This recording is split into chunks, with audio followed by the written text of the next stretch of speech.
died. Stole from, gambled and cheated. Cut corners outside. I've tried and I failed. Stood tall when they run. I fought a cold war in the dead of the hot sun. Take me back to LA, where the weather is good. Take me back to LA. Don't wanna get KBLA Talk 1580. Keeping it going, we are your election information station. And right now we are going to meet a woman who is running for LA County Superior Court Judge, seat number 65. Obviously, she is an attorney. You have to be one for that job. But she was also formerly an actor. She worked with prosecutors in the beginning of her career, then moved into criminal defense. Spent a decade as a public defender, and today is Deputy County Counsel in the Justice and Safety Division. Anna Ratano, welcome. Thank you so much for having me. I'm glad to be back. Yeah, I was going to say welcome back, but it sounded weird. That was a different election and a different year. Yeah, so it's not like we're having multiple interviews about the same election. Attorney Reitano, the basic, why do you want this position? Well, I've spent my entire career in public service here in LA County. You know, I worked as a clerk at the DA's office in Compton Hardcore and then in Lancaster on some serious death penalty work. But I loved being a public defender. I was a public defender for over a decade. And now I'm in Deputy County Counsel in the Justice and Safety Division, advising on public safety policy and departments, alternatives to incarceration. I'm also supervising civil cases. This experience has really allowed me to see the system from all sides, representing people accused of crimes, working with victims and law enforcement, and helping shape policies that aim to prevent harm in the future and preventing from happening at all. What stayed constant throughout my career is a commitment to fairness, dignity, and the rule of law. So in the courtroom, decisions are not abstract. They impact families, livelihoods, and entire communities. I'm well aware of that. And I want to ensure that every person who comes before the court is treated with respect, that the law is applied consistently, and that people leave the courtroom feeling like they were heard. I'm running because I bring trial experience and a broad, balanced perspective. And I think that combination is essential to maintaining the public trust and delivering justice that's fair, thoughtful, and grounded in real-world understanding. You also spent some time representing juveniles, right? Young people. Yes. Do you think that plays a role in how you'd see your job as a Superior Court judge? Yeah, I was working with the youth for 3 years. So I know how it starts. And to be fair, criminal law for juveniles is different. The goal is rehabilitation, not punishment.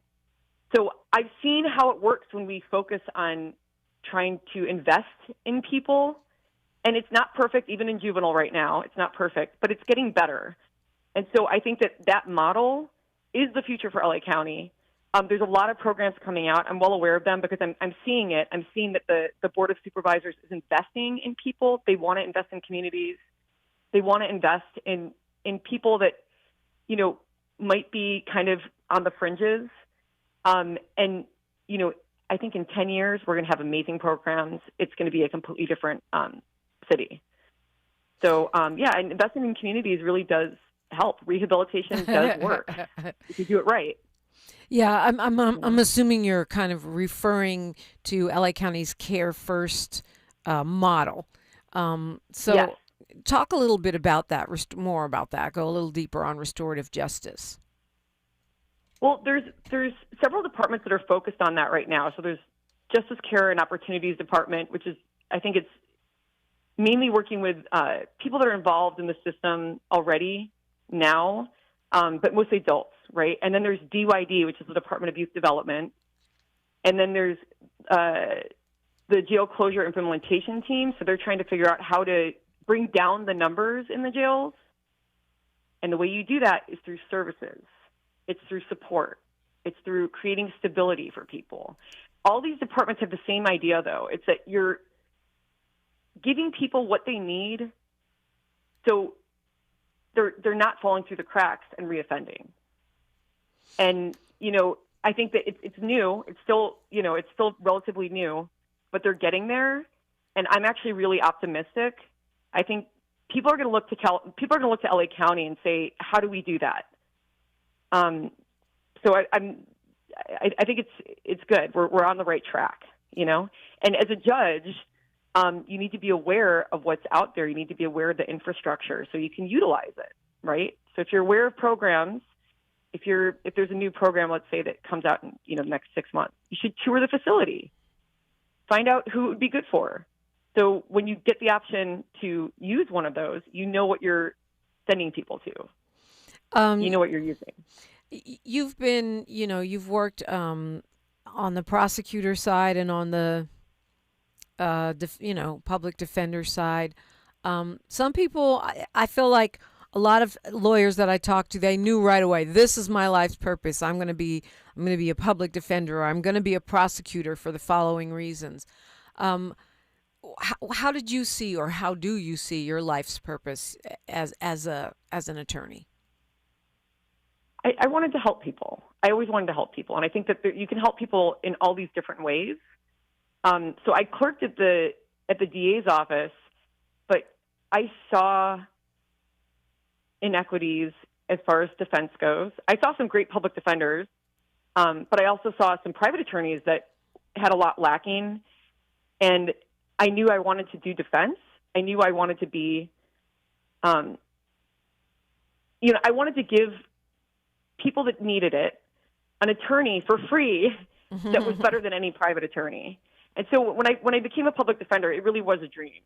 But I think that I wanted to get more experience in civil and policy work. And I feel like what I'm doing now, it gives me that bird's eye view that it's very hard to see when you've got individuals in front of you when you're a public defender, because you really do get so invested in your clients. It's hard to see the bigger picture.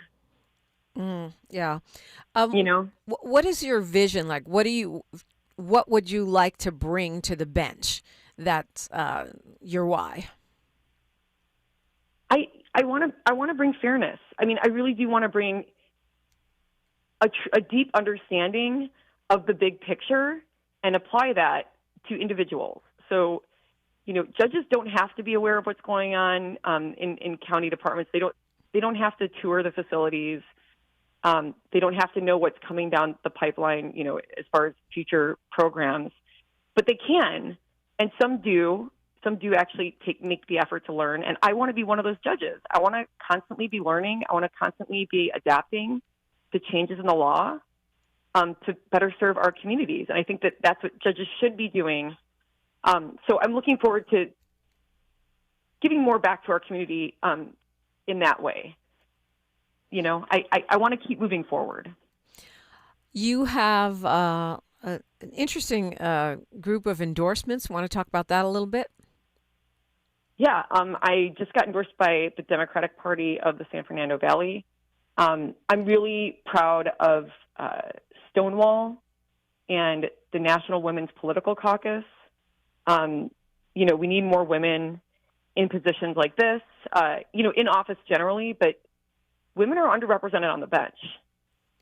So having the backing of the National Women's Political Caucus is really a big deal to me. Northeast Democratic Club. Oh gosh, I have so many Democratic clubs. Nick Schultz, 44th Assembly member. I've got judges, public defenders. I've got a broad coalition of people behind me. And I think that's a good thing. That's what we want, right? We want a little bit more diversity as far as backing, because this is a nonpartisan race. Yeah, they're nonpartisan races, but certainly, people's life experience and who is backing them give us an idea of who they are. And Citizens for Accountable Leadership. That's not a Democratic club. It's it's a bunch of, I think most of them are lawyers. And I was really proud of Citizens for Accountable Leadership. I'm endorsed by them. It's been very humbling, and I feel like I've worked very hard to show people that I am the right candidate. So I'm proud of my endorsements. I really am. When you got on the air, you said it's great to be back again. You ran in 2022, didn't quite get the seat then. Why do this all over again? I forgot how hard it is. It's hard. It's hard work. I really believe in it. I think I'd be a good judge. I was I was on the original iteration of the Defenders of Justice, and it was fun. I had some amazing running mates. I was with Holly Hancock, who did make it. She got elected. And she did endorse you. Yeah. Yes, she did. And she was one of the first public defenders ever elected, her and Patrick Hare. So I was in good company, and it was very inspiring, and I was very close to winning, and so I want to try one more time. I think in this race I am the most, I have the most experience and the most diversity of experience, and that's what we want on the bench. So I'm very confident about my prospects this time. Even though a ton of people are running, how do you guys say, oh, I'm going to pick this seat or that seat? Because you can end up anywhere, right? You can end up anywhere. And you don't know who you're running against initially. I think sometimes you'll sign up in one seat, and then other people will sign up, and then it's a completely different race. I thought I was signing up against one person. So now it's 4 people. So it's definitely going to go to November. You can be assigned anywhere. The seat doesn't really tell you where you're going to go. I could be assigned to family court, small claims, traffic, anything like that. So it doesn't really tell you where you're going to be. But it is just an open seat. It's just saying that this is an opening that you 4 are competing for. Yeah, it's interesting. I've been asking everyone this, so I'll ask it to you. But upon further review, it kind of feels like a dumb question, because what is anyone going to say? No, I'm a stark raving lunatic. The question is about, judicial temperament. So what does that mean to you? It means being fair and even-handed and listening to people, right? Like you want to apply the law faithfully and have people feel like they were heard.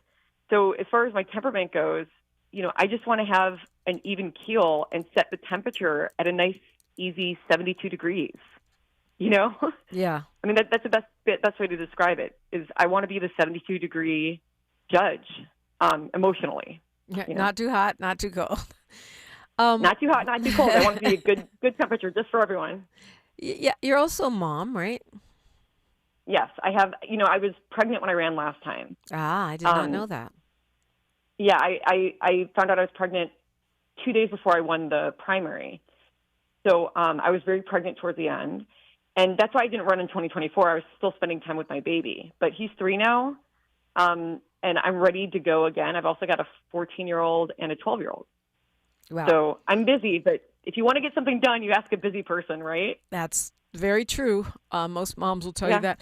But I guess the question has to do with how you think the mama lens affects the judicial lens. It really does. And when I'm saying I look at people as people, I really do. I'm seeing this as a mother as well, and I understand. From the victim's perspective, I understand from all the people in front of me are someone's children. And you do need to think about how this affects communities and families.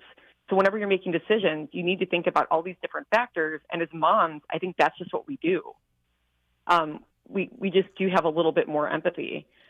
So our personal experiences do inform our perspective.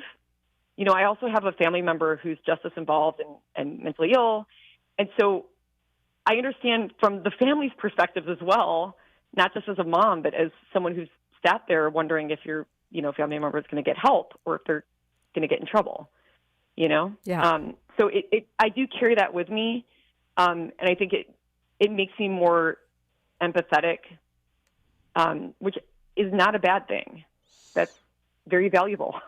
On the bench. Yeah, time flies when you're on the radio. Anna Ratano, give us your 1-minute elevator pitch why we should vote for you for LA County Superior Court Judge.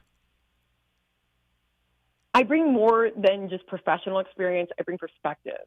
And, I'm familiar with diversion and rehabilitation. I'm committed to staying current on the law as it continues to evolve towards more effective evidence-based approaches. Judges can be assigned to any court, and I'm the only one who has experience in civil and criminal law. I'm ready to serve. I want to serve the community. So I'm asking for all of your support. And where can we find you? We can find out more at reitanoforjudge.com, REITANOFOR, reitanoforjudge.com. You were very efficient with your time there. So what would you like to leave us with? You've got 30 seconds here. I'm just hoping that people understand that we have an opportunity to elect our neighborhood judge, and we want someone who understands us. And I've been working in the community.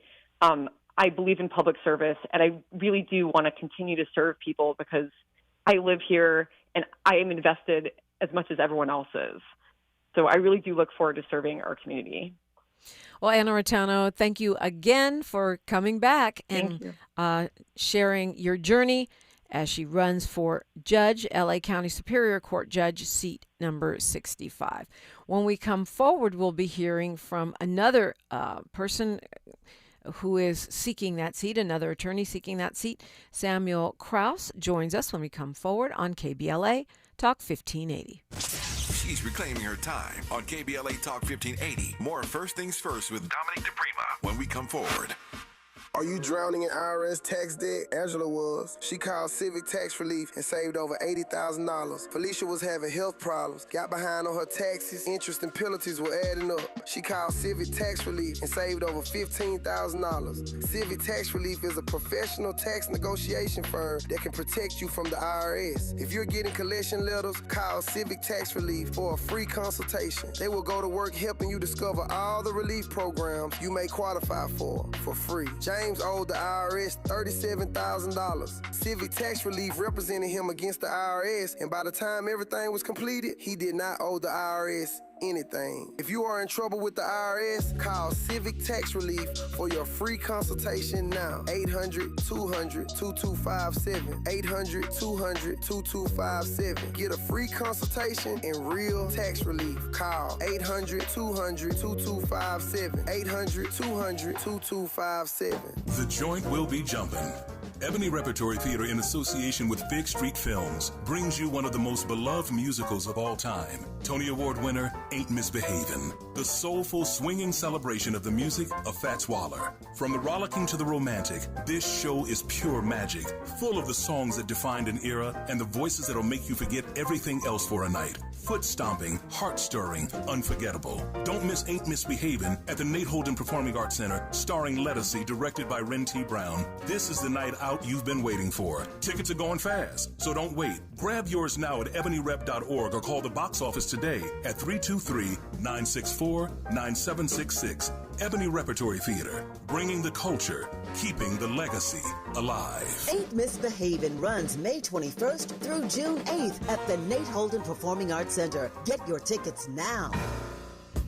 Hi, I'm Zoe Williams, host of The Voice of Reason, weeknights at 7 p.m. here on KBLA Talk 1580, with a personal invitation for you to join me and Insight.me as we present The Healing Box, live at Inglewood's world-famous Miracle Theater, Saturday evening, May 23rd at 7 p.m. Look, I understand your attachment style has been running your life like a rogue algorithm, and nobody has had the courage to press pause. Until now, Dr. Bakoya McCall and yours truly are curating a night where clinicians, spiritualists, and an all-star panel of Black woman healers like Dr. Shalonda Sunshine Crawford, Dr. Jashana Johnson, and spiritualist Precious McGill will join some amazing spoken word artists and the legendary comedian Louis Dix to diagnose, disrupt, and heal your relational wreckage in real time. time. Listen, bring your trauma. As a matter of fact, bring your baby mama. No, bring your testimony. And if you're still texting your ex at 2 a.m., baby, you're not just invited, you're the target demo. Tickets are moving fast, so grab yours at themiracleinglewood.com before your dating history gets flagged as a pre-existing condition. That's themiracleinglewood.com. We'll see you there Saturday, May 23rd at 7 p.m. The conversation continues right now with Dominic DePrima on First Things First. It does indeed, and we will be joined by Samuel Krauss, who is running for seat 65 in just a few minutes. I misspoke. I didn't realize it was still so early. We're keeping everybody on the same schedule. If you're running for LA County Superior Court, then you do exactly 15 minutes. If you are running for, LA Mayor, for example, then you would do an hour, and so on it goes. So we have a few minutes here. There's 4 people running for that particular seat, but there are a lot of people running for judge. And I want to remind you that you can always join us online, right? We're at KBLA 1580 everywhere. And on YouTube, we keep all of the interviews up, so you can go back and review them. You can also find any of my shows if you missed my conversation with Crazy Bone from Bone Thugs and Harmony, or Faith Evans, or if you want to hear from all of the judicial candidates. Find them wherever you find your podcasts for free. They're on Spotify, they're on Apple Music. They're all the places where you find pods. So it turns out that there are a total of 15 seats for LA County Superior Court judge up for this election, but a couple of them only have one candidate. So I guess you either vote for that person or, write in, your baby daddy or whatever. But the ones that are competitive, and actually I do think even the ones that aren't competitive, it behooves us to know who these folks are and what they have to offer, and whether or not they really are serving in our best interest. We've had a number of these folks on so far. You can check that out. Today we seem to be focused on seat 65. Superior Court seat 65 has 4 different candidates running. Justin Allen Clayton, who's a public defender, Shalee Jimenez, who is an attorney, and she was in already. Samuel Wallach Krauss, who we'll hear from after news, traffic, and sports, who's an attorney and legal author, and Anna Ratano, who's a Deputy County Counsel and ran previously on the Defenders of Justice ticket, is also running for that seat. So we'll hear from another one of those folks after news, traffic, and sports.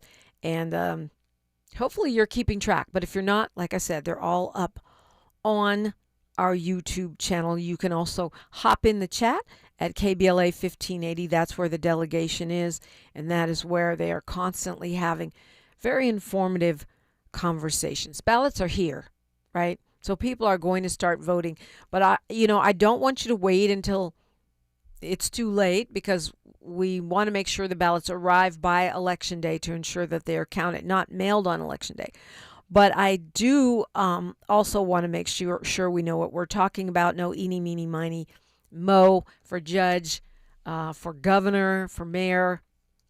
To me, the mayoral race is not that confusing, but the governor's race might be. I watched, did y'all see NBC last night, the NBC debate, or the CNN one the night before that? It's so interesting to watch these folks come off the page and off the newspaper article and onto the screen in real life and debating one another. I've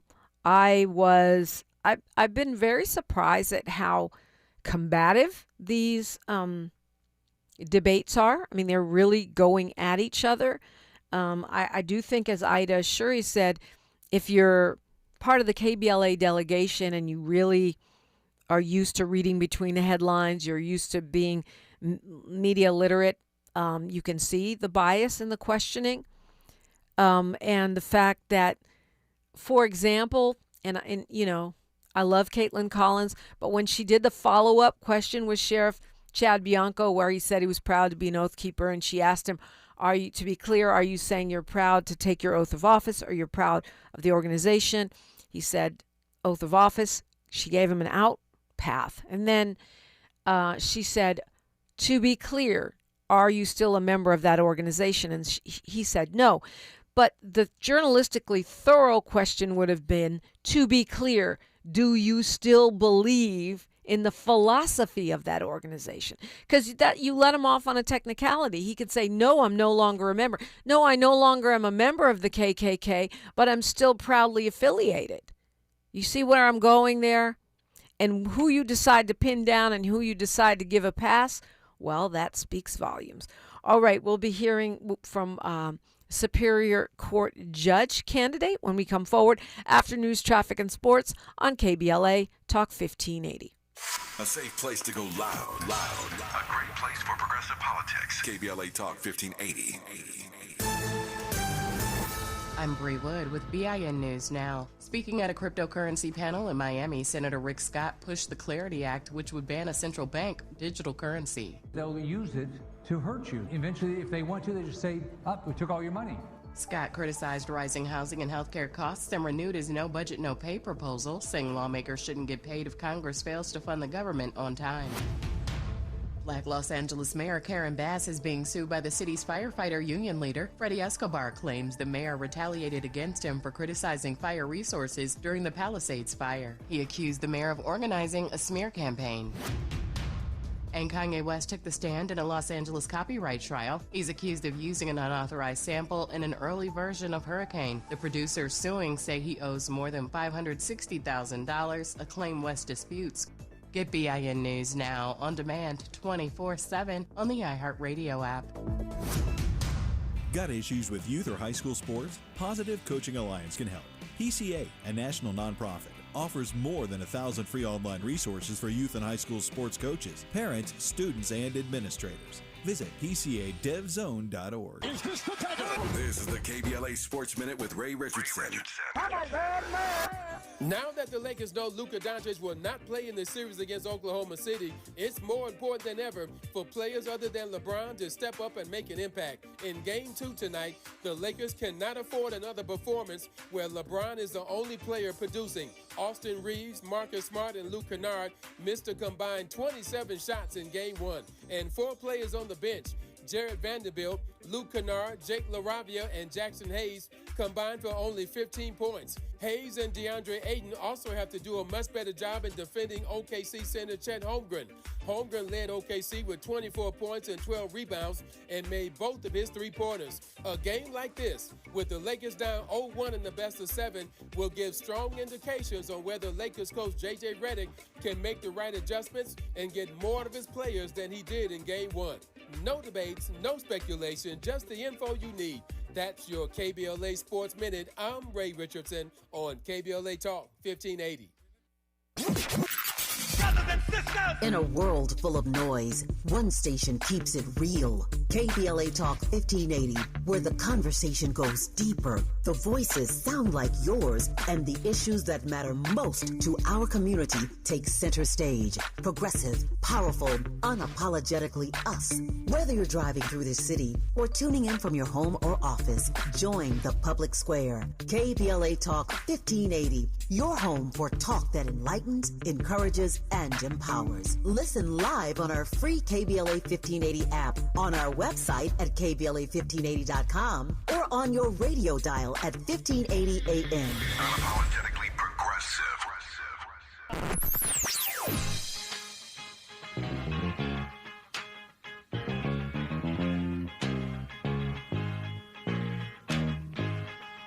This is KBLA Talk 1580.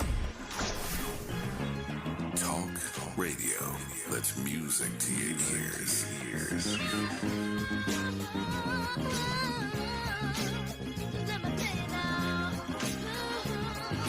We're unapologetically progressive. KBLA Talk 1580. Let's be real.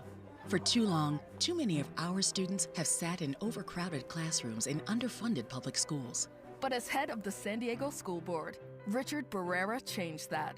Under Barrera's leadership, student literacy rose from the state average all the way to #1 among major urban school districts.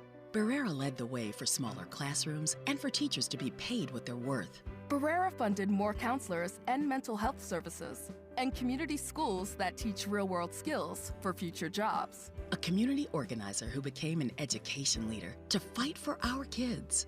The only candidate for State Superintendent of Public Instruction, backed by the 310,000 classroom educators of the California Teachers Association. Vote Democrat Richard Barrera for State Superintendent. Ad paid for by California Teachers Association Independent Expenditure Committee, not authorized by a candidate or committee controlled by a candidate. Lots of places can expose you to identity theft. Oh no. That's why LifeLock monitors hundreds of millions of data points a second for threats to your identity, which is way more than anyone can do on their own. If we find anything suspicious, like new loans or changes to your financial accounts, we alert you right away, all through text, phone, email, or the LifeLock app. Get the alerts that could make all the difference. Save up to 40% your first year with promo code NEWS at LifeLock.com. Terms apply. There's a lot of uncertainty in the world right now. Things are changing fast and no one knows what comes next. Times like these make you realize just how important it is to be prepared. That's where My Patriot Supply comes in. They're America's #1 most trusted resource for survival food, solar power, water filtration systems, and more. Go to preparewithamerica.com to unlock a special offer that'll help you get ready for whatever comes our way. Go to preparewithamerica.com to see the special offer right now. That's preparewithamerica.com. Heard any other talk radio lately that sounds anything like this? We didn't think so. You're listening to Unapologetically Progressive, KBLA Talk 1580. Hopefully you have your notepad out or your thinking cap on this Think Tank Thursday.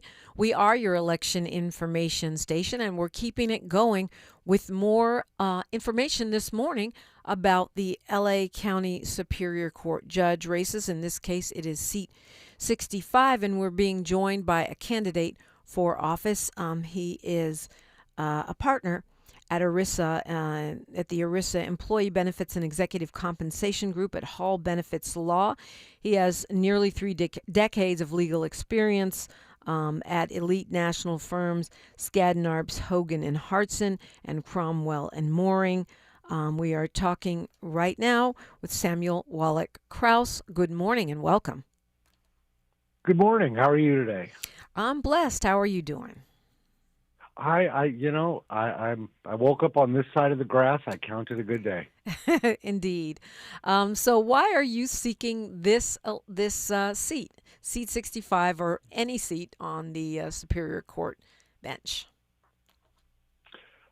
Well, 2 years ago, in July of 2023, I had a spinal cord injury during a surgery. Woke up in the hospital, paralyzed from the neck down, and have spent the last couple of years getting back on my feet, as it were. And I decided that at 56 years old, this is not a step on the career ladder for me. Run for judge and then maybe try and get a city council seat. And for me, this is, I want to spend the backside of my career being of service. It's as simple as I just want to do some good. And I have never run for anything in my life. I spent a few years serving as a judge pro tempore. I guess now they refer to it as a volunteer temporary judge. And I enjoyed it. I really learned a lot about myself and about what I want to see in the system because, and this is going to sound old-fashioned and goofy, but I believe in our system. I believe that we have the greatest system in the world, but it's incumbent upon us to make it work. I hear too many people who complain and say, this is wrong, that's wrong. Okay, it's easy to identify what's wrong. it's a little harder to kind of roll up your sleeves and say, okay, well, what's the solution to that? What would make it better? So that's why I want to run. I just want to do some good. How does a judge do good? Well, I think the first thing is, and I was listening to your interview earlier with Ms. Reitano, and I totally agree with her that I found it was very important to me when I was on the bench to make sure that people in my courtroom felt like they had been heard and not run over by the system. It's scary enough to be involved with it, and it's complicated, and it's sometimes counterintuitive. And so I believe that those who are in my courtroom, and this is something I strove for, which is when they came in there, they may not have liked the result leaving my courtroom, and I sat in traffic court. No one ever likes the result in traffic court. Yeah, no one ever likes the result. But I wanted to make sure they didn't walk out of there feeling like they'd been run over by a bus. For example, I was sitting down in the Compton court, and the officer came in, a CHP officer came in, and the defendant came in. And we were having the trial, and the CHP officer says, okay, the defendant was on the 10 freeway heading east. The freeway was stopped dead. He pulled over onto the shoulder and headed for the off-ramp. Okay, seems pretty clear. The defendant got up, and through his interpreter, he said, "That's all true, Your Honor. My son was having a medical emergency." Now, sometimes you get a little jaundiced with this stuff, and you think to yourself, oh, yeah, okay, so you're turning around to your kid and going, quick, cough. But the CHP officer pipes back in and says, oh, yeah, that's true. We had to call an ambulance for his son to take his son and his wife to the hospital. And I was flabbergasted.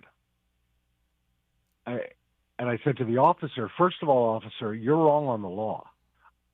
The law specifically says you're not allowed to drive on the shoulder unless you have an emergency. You just told me that it was enough of an emergency that his son had to be taken to the hospital. I said, second of all, what kind of human being are you that you saw this person who and his son had to be taken to the hospital and you still wrote the ticket? And I don't know if the officer just wasn't thinking about it and was just kind of thinking blindly about doing what he thought was his job right there. But this person, the defendant, had to take a day off work to show up for arraignment, then another day off work to defend himself. And even though he didn't hire a lawyer, and so he didn't have to incur that expense, this has real impact. How we administer the system, or our failure to administer the system, has a real impact on real human beings' lives. And that's something that's very important to me, that I never lose sight of the humanity of those who are in front of me. Oh, well, two things in that story bring me back to your humanity, your personal story. One is you're also a dad. I am. And so maybe do you think that maybe you receive that story differently, or you would look at other cases differently because of, I think you have 2 children? I do. I have a boy who is a junior at UCLA, and my daughter is a sophomore at UCLA. My daughter does marine biology, my son psychology, so they couldn't be any more different. And of course, the one thing they do agree on is that I know nothing about anything. Right. But yeah, I think I see that story. I think it does make a difference because, again, everybody in front of you has a personal story. They got up in the morning, they had their cup of coffee, they went out to meet the day. They have a home, they don't have a home. Exactly. They have a job, exactly. they don't have a job. Yeah. Everybody's got their own story, and you need to be mindful of that each person who comes in front of you deserves your full attention. Yeah. The other piece of that story, which to me, intersects with yours, is the fact that, this is a family that's dealing with someone with some kind of disability or illness. And you just told us the story of your own challenge getting back on your feet. How do you think that might, or would it at all, inform your approach to the bench?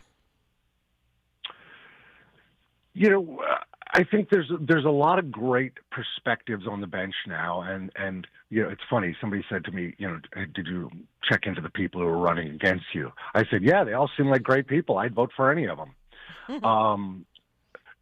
So I think that learning to live with a disability and seeing how people treat you different sometimes, seeing how people judge you, prejudge you, I think that does make a difference. And it's interesting. People living with disabilities, the unemployment rate is about 5 times higher for people living with disabilities. And in California, for example, less than 2% of the judicial officers in the state are people living with disabilities. So I think it brings another perspective, not necessarily a better perspective or the only perspective, but it brings another perspective. You've spent a lot of your work life working at what people would think of as fancy or elite law firms. You have a beautiful family. You live in the Valley. How can you relate to that person who is unhoused, or that person, that single parent in Lawndale who's struggling to make their rent? I think that's a great question. I think because I've done a lot of different things in my life as far as working my way through college, working my way through law school, things like that. So, I was a professional boxer for a while. I worked as a private investigator. I worked as a mechanic. I worked swinging a hammer as a framer, whatever it took to achieve my goals. And so I've been in a position where I was, one paycheck away from being on the streets myself. And I think that I have a genuine interest in people, and I have a genuine interest in listening to those around me and trying to understand their experience, not just wait till they're done speaking so I can tell them my experience. I started out at the U.S. Department of Labor. That was fun, and I enjoyed that, and I think I got great training at the firms I was at. I've also been extremely lucky in my life that I've had some amazing mentors who took interest in me as a human being as well as in a budding lawyer. So I've always had an ability to relate and connect to anybody in any situation. And I think it served me well in my career, and I hope it will serve me well as a judicial officer. Talk to me about your endorsements. Anything you want to point out, something you're proud of? Yeah, the 2 endorsements I think I'm most proud of are a gentleman named Pablo Alvarado, who is the head of the National Day Laborers Organizing Network. Not the network itself, because they're 501c3 and they're not allowed to endorse, but Mr. Alvarado has endorsed me, and the La Opinion endorsement is coming out in the next day or so, I believe. And those endorsements, you know, when I sat down with the person who's advising me on this, we talked about different endorsements, and I told him that I studiously wanted to stay away from the endorsements of any of the political organizations. Not that I don't think that their endorsements are valid or great or worth getting, but because I think we need to work as hard as we can to show that the system is fair, that you're not electing a Democrat or a Republican or an independent for judge. You're electing a truly nonpartisan individual who is more interested in getting up there and applying the law and connecting with those in the court and listening to their stories, rather than someone who is thinking in terms of a political party, political career, whatever the case may be. So, and anybody who gets those endorsements, I think it's great, and I think they should live and be well. But it wasn't for me. I feel like we should try as hard as we can to enforce the nonpartisan nature of what judges do. You're a legal author. You've got a co-author credit on 3 published books. You've written tons of articles, including for Bloomberg. Author and scholar. What is your vision from that perspective as an author and a legal scholar of what you would like to bring or accomplish on the bench? Obviously, as Ms. Reitano said, keeping up with the law and the changes, but also really looking deeply into the law, analyzing it and applying it on a individual basis to the issue in front of you. So it is very easy to fall back on, this is what I think the law says, and that's that. But you have to be open, and this is something that's really important in the scholarly world, is you have to be open to listening to other points of view, and you have to be open to analyzing the law from a fresh perspective each time. You can't just simply fall back on what you've done in the past. So that's really important to me. Well, it's been a pleasure talking with you, Samuel Krauss for Judge. It's the number 4, Samuel Krause, number 4 Judge, Samuel Krauss for Judge.com if you want to get more information. Thank you so much for stopping in. Thank you, Dominique. I've really enjoyed speaking with you. Thank you. Samuel Wallach Krauss, running for LA County Superior Court Judge, seat 65. We will continue our conversation when we come forward. You, me, Miles, the microphone, on KBLA Talk 1580. More of First Things First with Dominique DePrima when we come forward. Hi, I'm Fred Martin, founder of Compton Kids Club. I just want to talk about the authenticity and tell y'all about my homeboy, Tom Steyer. Tom is a rock star. When I met him, Tom gave a grant to schools in San Francisco. All the kids were on probation. We were flying instructors for 2 years to come and help those kids doing performing arts and turning their life around. Some of the kids that he supported, they've graduated from UCLA. Let's fast forward. Tom is in schools in Compton, hanging out with the kids in the piano classes. Brother Tom Steyer hangs out in the studio with us. These are the seeds that he's planted. This has nothing to do with elections. What's coming out of his mouth is not a campaign speech. It's authentic, and when he say he walks away from a business because he want to do his values, he ain't making that up because he's running for governor. This man is real. Ad paid for by Steyer for Governor 2026. Let's be real. For too long, too many of our students have sat in overcrowded classrooms in underfunded public schools. But as head of the San Diego School Board, Richard Barrera changed that.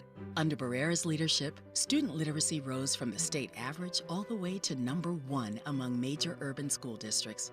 Barrera led the way for smaller classrooms and for teachers to be paid what they're worth. Barrera funded more counselors and mental health services, and community schools that teach real-world skills for future jobs. A community organizer who became an education leader to fight for our kids. The only candidate for State Superintendent of Public Instruction. Backed by the 310,000 classroom educators of the California Teachers Association. Vote Democrat Richard Barrera for State Superintendent. Ad paid for by California Teachers Association Independent Expenditure Committee. Not authorized by a candidate or committee controlled by a candidate. We've got a lot to talk about. Hi, I'm Zoe Williams, a.k.a. the Voice of Reason, encouraging you to join me weekdays from 7 to 9 p.m. for the world's most intriguing relationship radio roundtable. Every night, I facilitate and encourage our loyal listeners to participate in the most engaging relationship discussions you'll hear anywhere. So make it a point to rendezvous with me, Zoe Williams, the Voice of Reason, Monday through Friday, 7 to 9 p.m. Pacific Standard Time. Trust me, your relationships will never be the same. The VOR is on fire tonight. Unapologetically progressive. KBLA Talk 1580. We've got your black.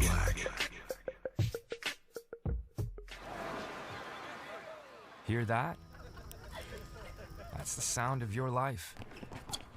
Perfectly imperfect. Beating in rhythm to the world you've created. But every time you drive after drinking, the music gets drowned out. Your life sounds pretty great. Don't let a buzz ruin it. Buzz driving is drunk driving. Don't drive buzzed. A message from NHTSA and the Ad Council. This is KBLA Talk 1580, where hate loses and love wins. It is, and you could say Secretary of State Marco Rubio might need a come to Jesus moment or two. Well, in any case, he was at the Vatican today, met with the Pope, trying to clean things up after his boss, El Presidente de Naranja, has been lobbing insults. He who shall not be named, Mr. Orange, has been lobbing insults at the Pope for the last couple months now. Sent out a fresh one today. Right before Rubio went to meet with him. You want to talk about embarrassing?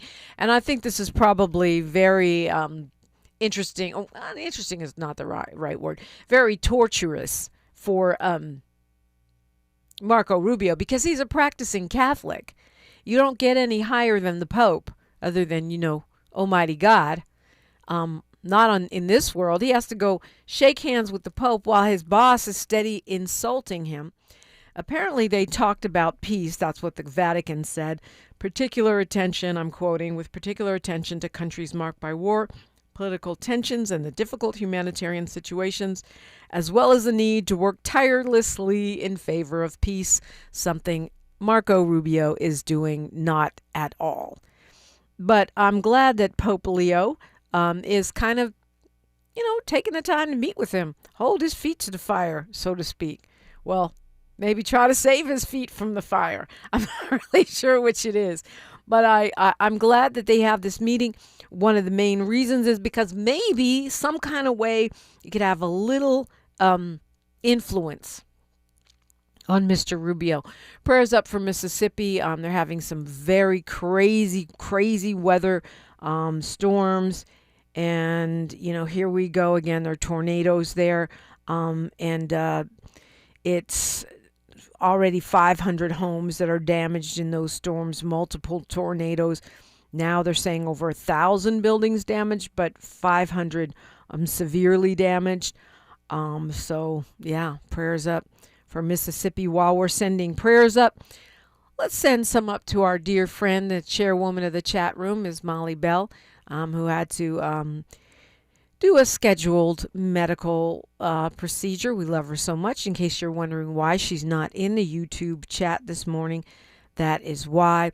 Just giving you some quick headlines here. We're going to be talking tech and mental health, which is actually a really fascinating topic if you look at all the ways that they intersect. We'll do that next hour with our friends from Tech Lamert. But did y'all see that Now they've released a supposed Epstein suicide note, which was supposedly found by his, reportedly found by his cellmate. And they've made this public. The U.S. District Judge Kenneth Krause ordered that they release that note after the New York Times had petitioned to unseal it. And now you can see it. It's not very informative. It's kind of, maybe I'm missing something because I don't pretend to be a private eye. But it says they investigated me for a month, found nothing. It is a treat to be able to choose. Time to say goodbye. What you want me to do? Bust out crying. No fun. Not worth it. Apparently, some of these are his catchphrases that he always said, which, makes it possibly likely, maybe, that it's authentic. New York Times said they had not authenticated it. Not sure why it was hidden, but I love the fact that it keeps us talking about those other 3 million pages that are still being withheld by the Department of Justice, and I assume that's being done to protect, certain elected officials. Release the Epstein files. Speaking of mental health, that's next after news, traffic, and sports, only right here. KBLA 1580 Santa Monica.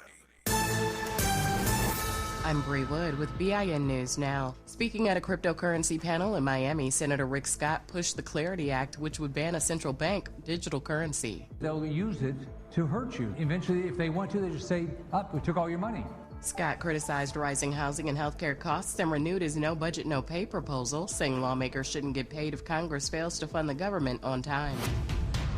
Black Los Angeles Mayor Karen Bass is being sued by the city's firefighter union leader. Freddie Escobar claims the mayor retaliated against him for criticizing fire resources during the Palisades fire. He accused